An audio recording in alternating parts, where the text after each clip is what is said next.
It's the Brad and John Show. John, and it's B Block. You know what that means? It's time for Brad's Top 3. It's time for Brad's Top 3. It is. And of course, we just can't let the ladies sing it once. They have to sing it twice. Ladies? And we start off with... It's number 3. The Boeing strike. The Boeing strike. You just talked about all the money that Eric Schmidt has given. And isn't that interesting that Eric Schmidt, the guy who lives right there in Bridgeton, and I think, if I'm not mistaken, I believe part of Boeing is technically in Bridgeton. Maybe not. I'm trying to think. No, maybe not. Maybe not. It's. I know it's in Berkeley and it's in Hazelwood, and I think there's part of it that's unincorporated. But the strike is really screwing up the production of the aircraft, and at a time when we need that the most, because you know what? You heard the situation with the Russian leader, didn't you, the other day when Trump said he's going to send some Tomahawks over to the Ukrainians? Yeah, and what happened, Brad? Well, the former president of Russia essentially said, Mr. Trump should know better because the Tomahawk can either have a regular warhead or a nuclear warhead, and we can't tell the difference. So Mr. Trump had better watch out about sending Tomahawks to the Ukrainians. Get what he's saying? Essentially saying... Oh, yeah, I get what you're saying. He's saying that if they do give Tomahawks to the Ukrainians fire the Tomahawks into Russia, they may retaliate with a nuke. And that would sure change things, since we haven't had a nuke used since 1945 when they dropped the second one on, was it Hiroshima was first one, Nagasaki was the second one? And then Nagasaki, right, yeah. And one. Also, it changed the world because people then learned how to actually say nuclear. Okay, did I say that one wrong? Give me... No, you can say it just like you and I both say milk. You say nuclear. When it's actually nuclear. Nuclear. Okay. What's the other one? Farty far. What's the other one we get wrong too? Potato and potato. Potato. Quarter. Quarter. Milk. Okay. So quarter water. Yeah. The Boeing thing is, and if you read this, the stance of the strikers, you know what? I get it. You know, they're trying to, John, they're trying to milk it for all it's worth. I think they're trying to milk it. Did I do okay with that? I think they're trying to milk it. See, whenever I see these strikes, I literally am the guy who sees both sides. I'm going like, okay, the workers should try to get as much as they can. But the other side of the coin is, the company is, let's be honest. Boeing's not been doing very well lately. They've had a lot of problems with the 737s and things like that. I read this fascinating article recently about how they had all these 737, the Maxes that were stored at this other place in Washington, this other airport, and wasn't until like a month ago that they finally sent the final 737 Max that had been sitting in, it'd been produced like years ago and it was brand new, but it was sitting at another airport because they ran out of space at the airport it was produced at. And the problem is, you know what the problem with this, John? I know we're going off a little bit. No, what is it? The problem is when the planes sit there, it's sort of like what happens to your car. If you put your car in the garage for 5 years and you don't drive it, sometimes you get out there and you put the key in the ignition and the battery's dead, and then you find out that some of the radiator, the transmission fluids leaked out a little bit, some of the oils. And they talked about when the planes are sitting there, it takes them like a month to get them back in the shape where they can fly them again. So it's not like, okay, you can ship that one. No, you got to have them. There's a whole crew that goes through all the engines. They have to do all the inspections. And the other problem with this, and this is a real problem with aircraft, John, and a lot of people may not realize this, rodents and birds. They are horrendous for aircraft that's been sitting because birds build their nests in places like in jet engines and things like that. They clog up the pitot tubes. You know what a pitot tube is, John? No. Is that a pain in the orifice? No. The pitot tube, P-I-T-O-T. The pitot tube is this little tube that sticks out the front of an aircraft that's essentially attached to various indicators, airspeed indicators, things like that. And wasps build their nests in there. And there are times when there are documented crashes of people who have parked their little Cessna 152 or 182 or 172, whatever they're flying at an airport, and hadn't been flown for several months, maybe a year. They jump in their plane, they take off, and the engine dies because of the fact that the air cleaner is filled with acorns or something like that from squirrels. So, oh no, yes, it's so this is a problem that Boeing still has, and they're still, the crazy thing about it is, they're still not doing well financially. I mean, the stock's doing okay, but the Boeing strike is just sort of screwing everything up. And the other part of it is, I'm sort of surprised at this because when I drive up and down 170, I see them working on the new hangar right there at Airport Road on the south side of Airport, just west of 170. I'm surprised they have not put picket lines up against that so the construction workers can't cross the lines. You know what I'm saying, John? Yeah, I get it. And also that would be a good spot because you have visibility from the highway and people could be like, what's that protest about? And then look into it. Right. I mean, it all will get fixed when Cory Bush is back in Congress. Yeah, because she's going to defund Boeing. And Yeah, we could turn it into like a social justice place. right, the social justice place. The Okay, Michael Brown School of Social Justice. we ready for number 2? Let's do it, Brad. It's time for Brad's number 2. It's time for Brad's number 2. John's probably read this article, but I found it interesting. The article in stlpr.org about the Post-Dispatch. The Post-Dispatch. And you know what I'm talking about, John? Have you read this article? If folks go to johncombest.com today, they can find it, yeah. St. Louis Post-Dispatch owner keeps cutting down its papers. That hurts communities. You know, there's a fascinating thing, and we've talked about this before. You had the Bari Weiss thing. And let's do a quick recap on Bari Weiss. Bari Weiss is a woman who worked at the New York Post. Most people say she's a very good journalist. Wasn't happy with what she viewed at the New York Post about how she could see there was open bias against the Republicans and for the Democrats. And finally, she said, I'm out of here. She was harassed by the other people, and she started her own thing, which turned into the Free Press, which was just bought. I read different things. And one thing, Paramount said they paid $150 million, other $170 million. The interesting part of this is that supposedly the reason that Paramount bought it for 2 reasons. A, they wanted Bari, or Bari. Her name's pronounced 2 different ways. They wanted her, but the Free Press was churning out tremendous amounts of cash flow. People were gladly paying for that.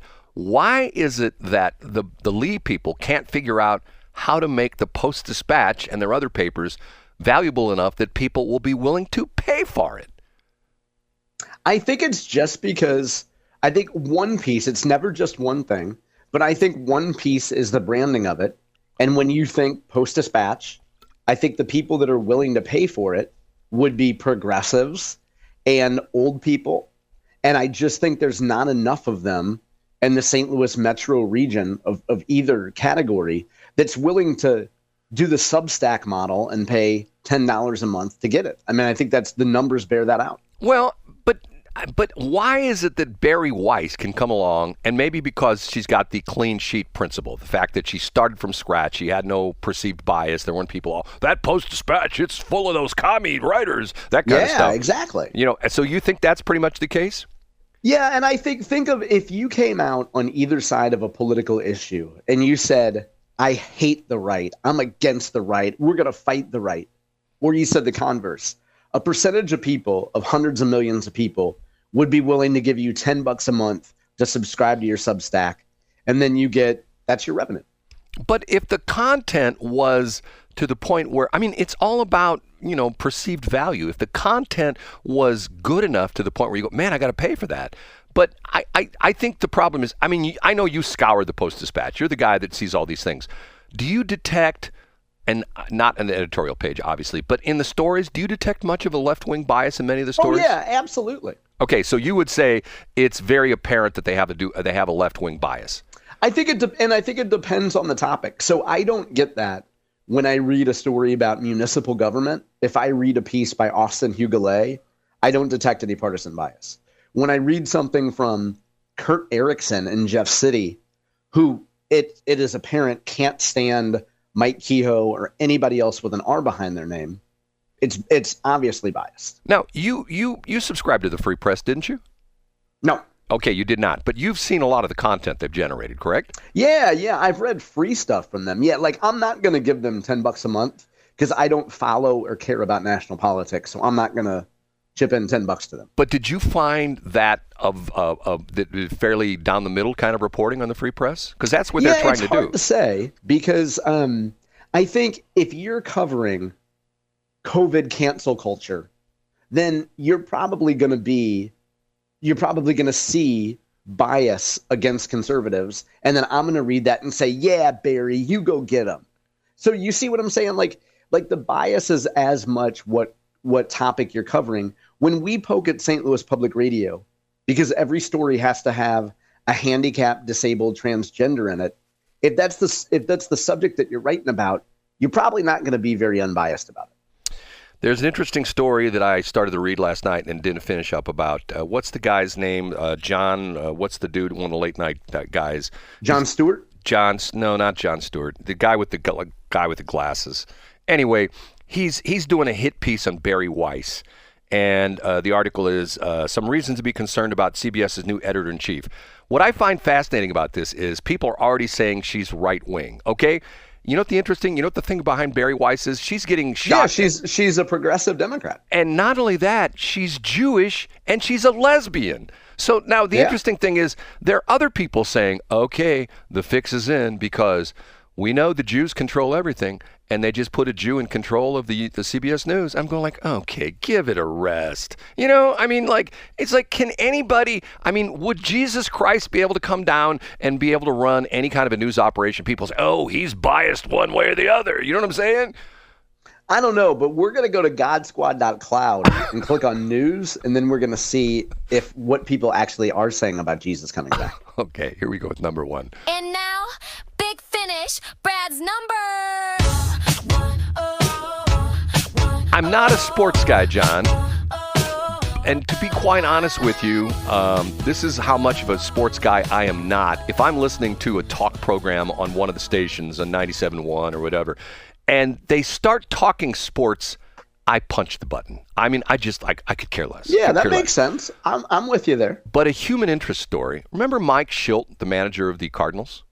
Yeah, and Brad, I didn't click on the story yesterday to figure out why he departed, not Earth, but the Padres role. Did you find out why? Yes, I did. It was sort of an interesting story. To give you background, Mike Schildt was the manager of the head coach, whatever you call him, of the St. Louis Cardinals, and he was unceremoniously fired without pretty much advance notice. It caught him by surprise, and to the point where I think he got married like 2 weeks before he got fired or something. Yeah, and the Cardinals, sorry to interrupt, but the Cardinals cited, I think, the phrase they used was philosophical differences. Right. And he bounced around for a while. He went to work for the national, for Major League Baseball. He did some kind of job. I think it was like a make busy kind of job.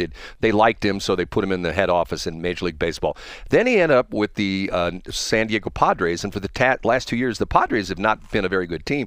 The last 2 years that he's coached the Padres, they did great. Unfortunately, they lost in, I guess, first, second round of the playoffs? Yeah, I think they lost the wild card, yeah. Yes, okay.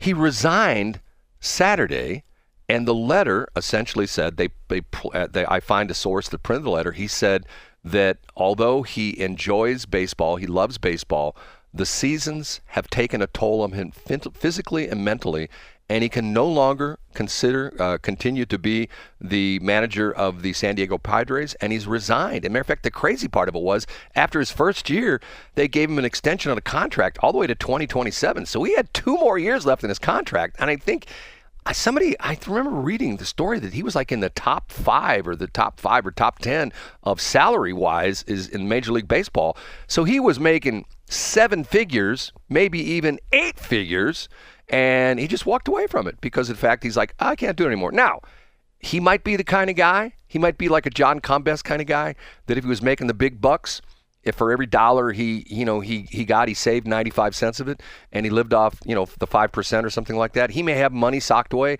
And I think he's like in his mid-50s or something like that. So apparently he's just throwing the towel in, which I sort of find. I think he's older than mid-50s. I think he's well into his 60s, isn't he? I don't think so. Hold on, let me but your point's taken, Brad. Now, Brad, this would seem to confound you because you're such a wild proponent against retirement. Well, hold on. Let me see if I can pull him up here. Mike Schildt. I'll look it up. Here, I know. I got it right here. Wikipedia, Mike Schildt. He was born in... He's 57. Wow, really? Okay, well, the years sure have taken a toll on him. Born August 9th, 1968, so he's 57. So, it's one of those things where you don't know it until you've been there. And I would imagine the stress and strain of being a Major League Baseball coach, and not only that, because of the fact that, think about the travel schedule. Think about the fact that essentially for 82 games for let's say 80 games out of the year, he's living out of 80 days out of the year, he's living out of a suitcase. But then he's going down to spring training and he's doing this and doing that. In the off season, he's going and he's going to the winter meetings in the winter, and he's constantly managing administrative stuff. Yeah, and he's doing the rubber chicken circuit speaking and things like that. That kind of stuff. I don't know. I mean, I don't know. I've never been there before to the point where, although I've been close lately, I'm done with this. I'm going to do something else.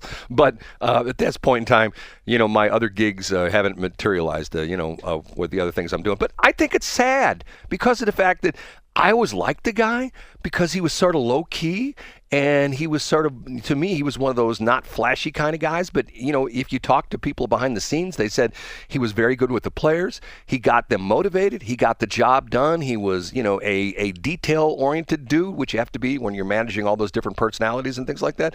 I think it's sad that he just walks away. I mean, but the counter argument to that, and you acknowledged that, he's clearly, it seems like he's doing what's best for him.